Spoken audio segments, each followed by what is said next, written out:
Let me ask you something that might sting. When was the last time you looked in the mirror, not just at your face, but into your own eyes, felt proud of the person staring back? Not proud because you looked good, or because you achieved something small, but proud because you knew deep down that you were living the life you were meant to live. If you're honest, the answer is probably never. Or at least, not for a very long time. And that's the secret you carry, isn't it? You smile, you laugh, you post, you pretend. But when the noise fades, when the lights go out, when it's just you and your thoughts, you feel it. That gnawing emptiness. That quiet voice whispering, "This isn't it. This isn't who I'm supposed to be." I'm not here to comfort you. I'm here to expose you. Because the truth is, you are at war. Not with the world, not with your enemies, not even with your circumstances. You are at war with yourself. And the most dangerous thing about this war is that you don't even realize you're losing. Think about it. How many times have you promised yourself you'd change? How many times have you said, "Tomorrow I'll start. Tomorrow I'll be different. Tomorrow I'll finally do it." And yet, tomorrow comes, and nothing changes. You sabotage yourself in ways so subtle, you barely notice. You procrastinate. You distract. You numb. You settle. You tell yourself stories about why you can't, why it's not the right time, why you're not ready. But here's the truth. You're not waiting for the right time. You're waiting for permission, and no one is going to give it to you. Plato once told the story of the cave. Prisoners chained in darkness, watching shadows on the wall, believing those shadows were reality. That's you. That's me. That's all of us. We mistake the shadows, our routines, our habits, our distractions for life itself. But outside the cave is the truth. And stepping into it is painful. The light burns. The world is terrifying. And most people never leave. They die in the cave, mistaking shadows for reality. And here's the part you don't want to hear. You are choosing the cave. Every single day, psychologists call it self-sabotage. But let's call it what it really is: betrayal. Every time you say you'll change but don't, you betray yourself. Every time you dream of a different life but settle for the same one, you betray yourself. Every time you numb your pain instead of facing it, you betray yourself. And betrayal leaves scars. Not the kind you can see, but the kind that rot you from the inside. That's why you feel restless. That's why you feel empty. That's why you feel like something is missing. Because something is missing. Let me tell you a story. There was once a man who wanted to be a painter. He dreamed of colors, of canvases, of creating something that would outlive him. But he was afraid of failing, afraid of being judged, afraid of not being good enough, so he waited. He told himself he'd start when he had more time, more money, more confidence. Years passed, his hair turned gray, his hands shook, and one day on his deathbed, he whispered, "I never even tried." That man is not a stranger. That man is you. You keep living like this. Machiavelli once wrote that it is better to be feared than loved if you cannot be both. But what if the person you should fear most is yourself?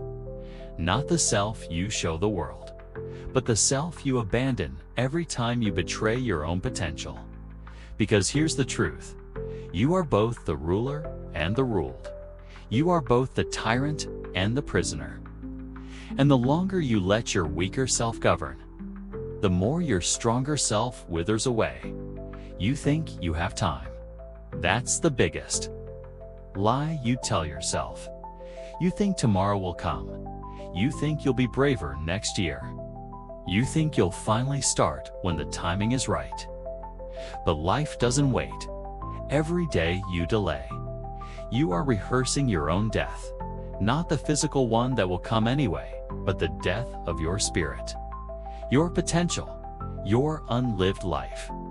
Dietrich Bonhoeffer, who resisted the Nazis and paid with his life, once said, "The ultimate test of a moral society is the kind of world it leaves to its children." But what about the world you leave to yourself? What about the legacy you leave to the person you could have been? History is not just written in books. It is written in the quiet choices of ordinary people. And right now, you are writing yours. Let's be honest, you're not lazy. You're afraid of failing, afraid of succeeding, afraid of being seen, afraid of being judged. But here's the paradox. Fear is not your enemy. Fear is the compass. Fear points directly to the thing you must do. If you're afraid of speaking, you must speak. If you're afraid of leaving, you must leave. If you're afraid of trying, you must try. Because the life you want is always hiding behind the fear you avoid. There's an old BH American story about two wolves inside each of us. One wolf is fear, doubt, and self-destruction. The other is courage, hope, and growth. Which wolf wins? The one you feed. Every choice you make, every scroll, every excuse, every delay's the wrong wolf, and every act of courage, no matter how small, feeds the right one. Here's the part you don't want to hear. No one is coming to save you. Not your parents, not your friends, not society, not even God. If you believe in one, the responsibility is yours entirely, and that's terrifying. But it's also liberating. Because if no one is coming to save you, then you don't have to wait anymore. You can save yourself. Nietzsche spoke of the eternal recurrence, the idea that you must live your life as if you would have to live it over and over again, for eternity. So imagine this. What if you had to relive today forever? Would you be proud, or would you be horrified? The truth is, you are already living your eternity. Every day you repeat the same choices, the same patterns, the same betrayals. But you can break it. You can choose differently. You can step out of the cave. So here's my challenge to you. Stop lying to yourself. Stop pretending you don't know what you want. Stop waiting for permission. You already know the thing you need to do. You've known it for years. The question is, will you finally do it? One day you will die. That is certain. But between now and that day, you have a choice. You can keep living as a shadow of yourself, or you can finally, courageously, painfully, beautifully become who you were meant to be. The war is inside you, and the time to fight is now. But let's go deeper, because this isn't just about motivation. This is about understanding the architecture of your own mind. Why do you sabotage yourself? Why do you betray yourself? It's not because you're weak. It's because your brain is ancient. It was designed for survival, not fulfillment. Your brain doesn't care if you're happy. It cares if you're safe, and safety means staying the same. Safety means avoiding risk. Safety means never stepping into the unknown. That's why you procrastinate. That's why you distract. That's why you cling to comfort.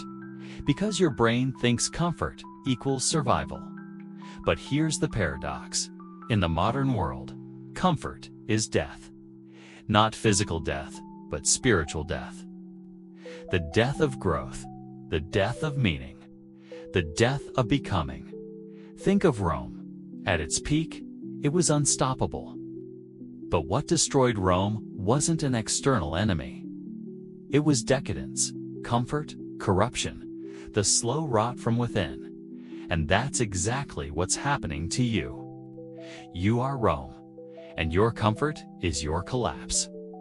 Søren Kierkegaard once said, "The most common form of despair is not being who you are." Think about that.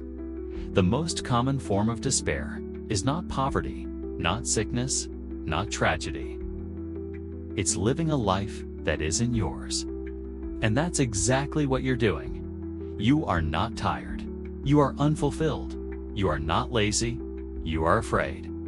You are not lost. You are hiding, and the longer you hide, the more you die. So picture this.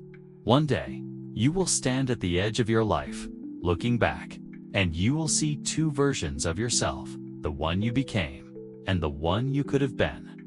And the question is, which one will you meet? Because the war is not out there. The war is in here, and the time to fight is now.